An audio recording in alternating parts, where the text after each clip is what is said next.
Hello everyone. Today we are going to discuss about the centrifugal pumps. So basically today we are going to discuss about the interview questions. The tricky interview questions that the interviewer can ask you about the centrifugal pump.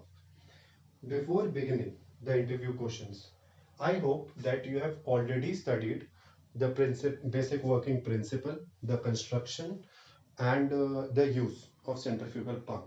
Okay, because this is just a question and answer round, so you have to study the construction and working first. You have to understand that. For that you can refer to many videos on YouTube. They have very good animated videos about the working, so that will explain you very well. So let's begin with the interview questions. The video that I'm making right now, I've tried to make it like an just an audio, okay? Because there's nothing to be in video. I'm just going to give a question, and then I'll force you to think on that. We are not going to directly give the answer for the question. I, along with you, I'll tell you the question, then I'll try to think and make out an answer for that. And then we'll, after developing the answer, we'll together think about it, develop an answer, and then analyze if it's correct or not.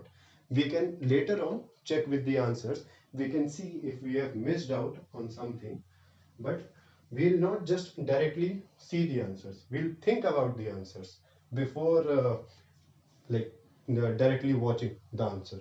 So let's begin with the interview questions. Let's begin with the first question. Okay.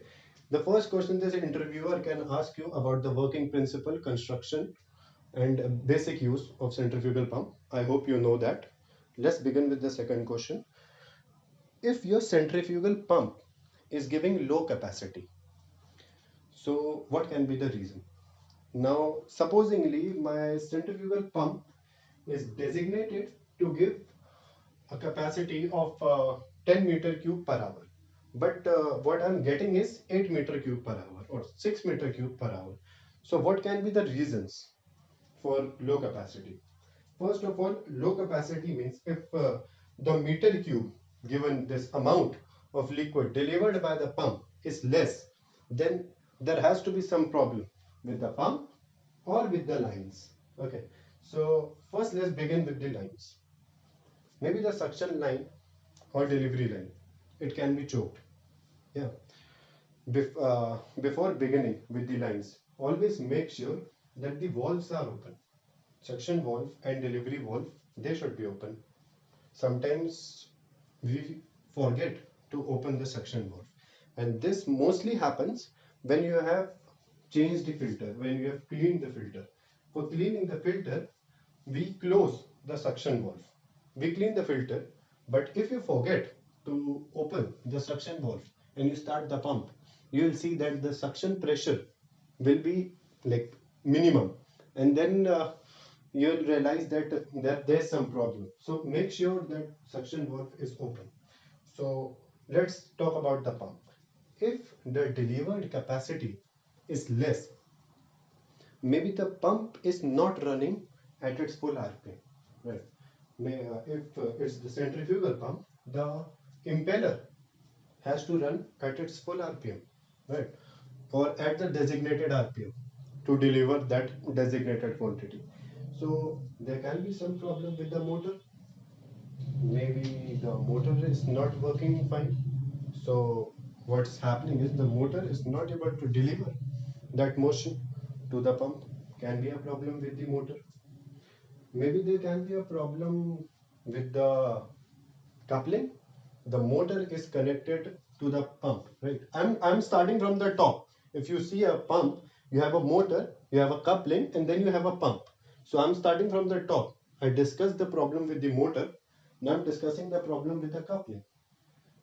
So we are coming from top to bottom. Maybe there can be a problem with the coupling. But in most cases, you'll not find a problem with the coupling, because coupling normally has a key arrangement. So if there's a key arrangement, there is very less chances that the coupling will slip. But if the coupling is not having a key arrangement, there can be the chances that the coupling is slipping. Okay, so maybe that can be a reason. Now let's come to pump. For pump, let's start with the suction. Basically, pump is having suction. The suction is coming to the impeller. Then from impeller, it's going to the volute casing. From volute casing, it's going to delivery. These are the four processes, right? So let's start from the first process, suction. What can be the problem with the suction? If capacity is less, then maybe for delivery, you're not getting the designated amount. But if we see at the suction side, maybe the suction valve is closed. Maybe the suction line is blocked, choked with something. So if the suction valve is blocked, valve is closed, or the suction line is blocked, then you'll not get the proper amount of liquid through suction. Yes. So if the suction is only blocked, then definitely you'll get less in delivery. Can be the problem with the suction. Maybe the suction line is leaking, can be one of the reasons. So till now I have three reasons. Only suction for only suction side. Suction valve closed, suction line choked, or maybe suction line is leaking. If it's leaking, I can get one more answer through that. If the suction line is leaking, it will take air. Okay. From the leak, there has to be a hole. So it will take air from that. When it will take air from that, it will develop air chambers. If it develops air chamber, then definitely the quantity, the delivered quantity is going to reduce. Can be one of the problems. So four points I have from suction itself. Now let's come to impeller. Maybe the impeller has eroded. Maybe the impeller has eroded due to cavitation. Now, why will I have cavitation? Maybe the suction head is too long. The pump is not designated for that suction head. So if the suction head is too long, you'll have cavitation. Or maybe the liquid that you are transferring has a very high temperature. I hope you know about the cavitation part. So before this, please study about the cavitation part.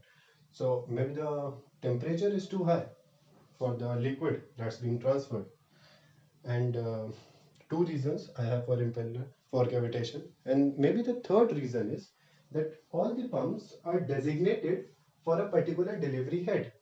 Maybe my pump is designated to deliver the liquid at a height of 3 meters or 4 meters.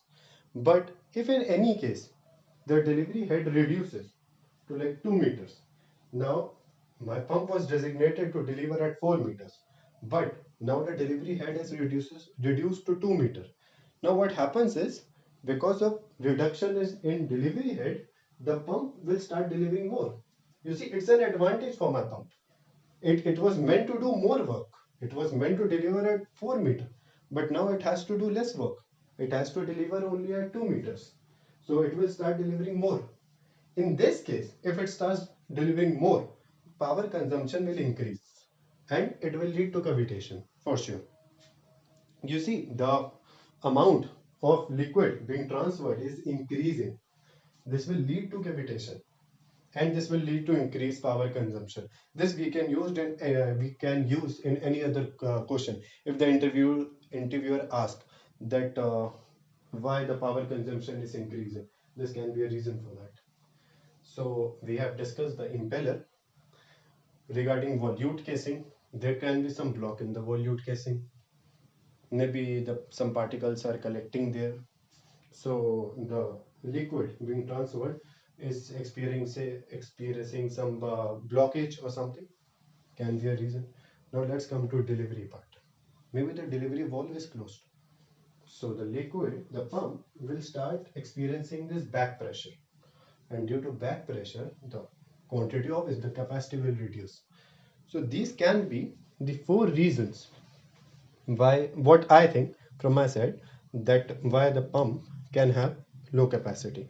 Now we have not seen the answers. I'm directly telling you this can be the reasons, and I have taught you about the thought process, how you can think about this, how you can make your own answer. Now let's go with the second question. If the pump is using too much power, how will the pump use too much power? If the pump has to make more effort, the simple thing, right? If I use more power, means I have to make more effort, right? If I'm walking through a straight lane, my power consumption is less.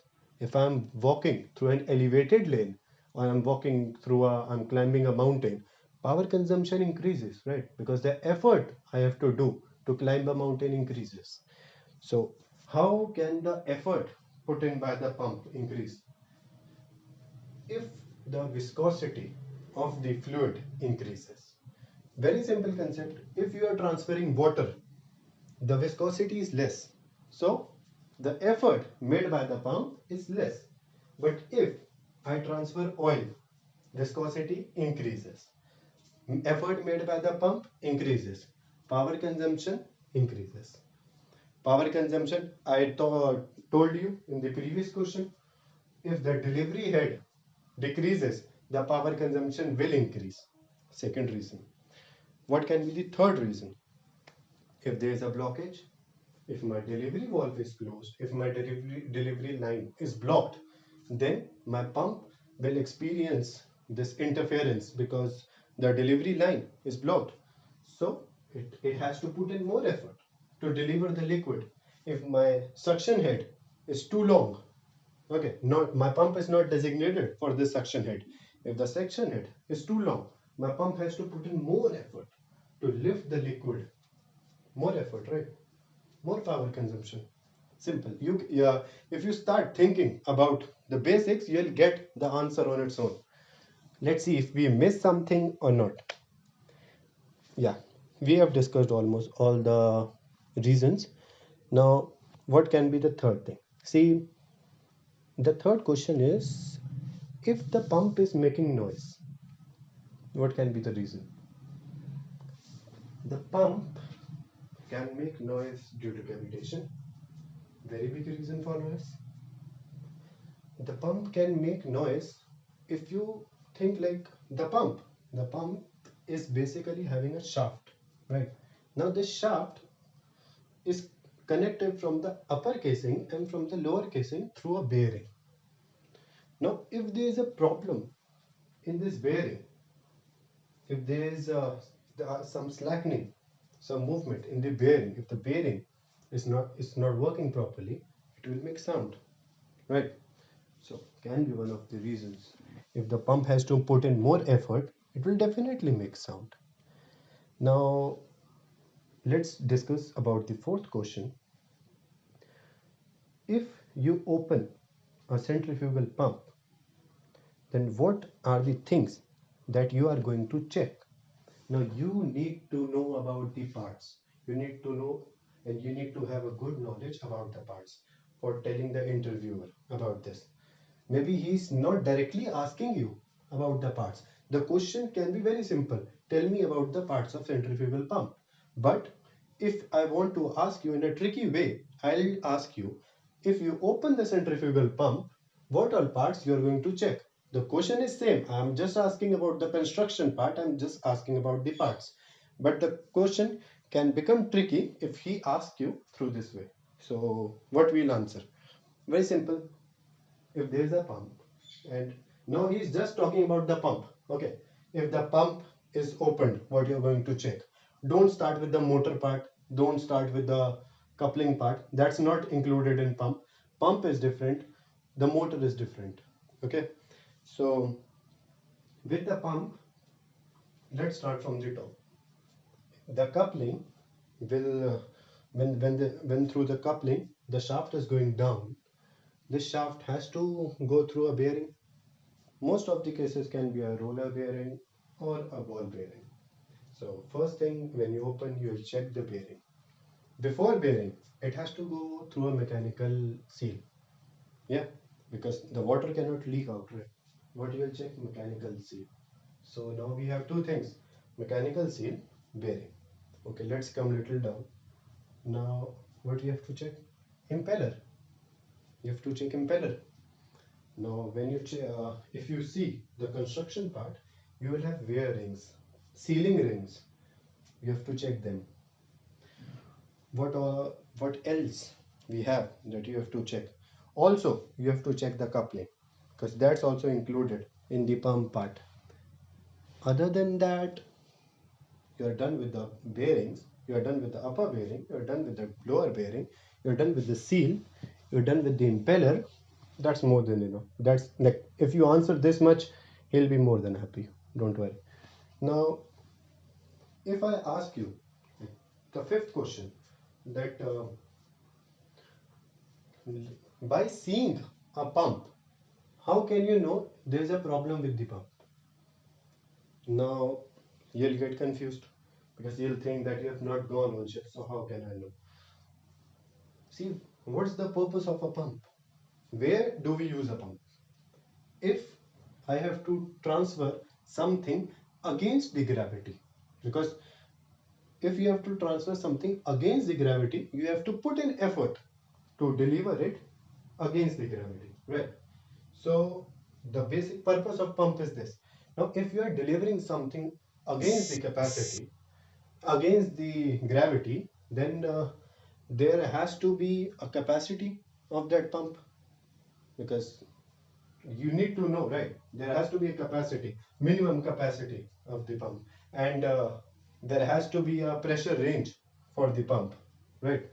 And there has to be a head requirement for the pump.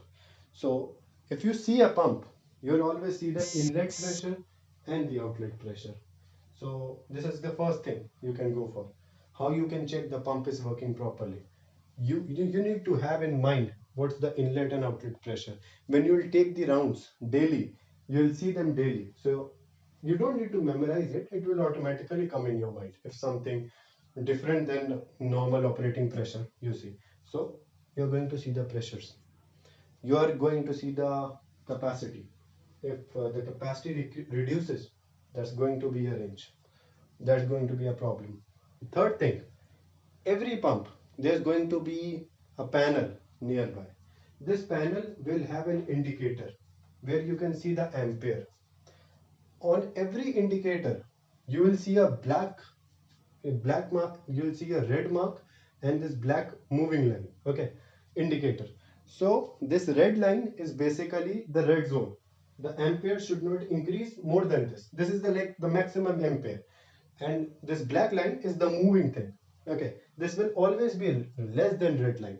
So anytime if you see you're taking the rounds and you see the panel and you see that the motor is taking more ampere than required, this is the third indication that there's some problem with the pump.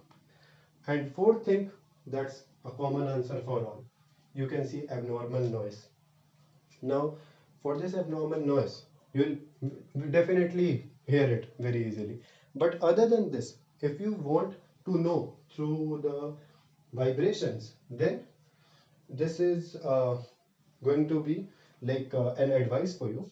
Whenever you go on ship, every time you're taking a round, just remove your earphones, your headphones, and try to like put your ear near the pump and try to feel the vibration, try to hear the normal sound of the pump. When you have listened the normal sound, you will know what abnormal sound is. So try to hear the normal sound. There's a lot of noise in engine room, so it's difficult if you have this headphone attached. Okay, so if you remove this, then ear pads, if you remove this, then try to hear the normal sound. And you can touch it. If it's getting hot, then there can be a problem. So these are basically 4 to 5 things you can check: pressure, capacity, ampere, vibrations, if it's getting hot, abnormal sound. So these are basically the answers that you can develop on your own. There's nothing big difficulty in this. So these are the normal interviews that someone is going to ask you about centrifugal pump. We are going to discuss more questions. We are going to come up with more questions. I'll make a video on purifier, normally questions and answers, and any other topic that you want me to make on. And but the procedure is going to be the same. We'll think about the answer, we'll not directly give the answer, so that if in a case I we develop this habit of developing the answer, so if in case we don't know the answer, we can develop this at the spot, at least something, so that we can answer. Okay, thank you.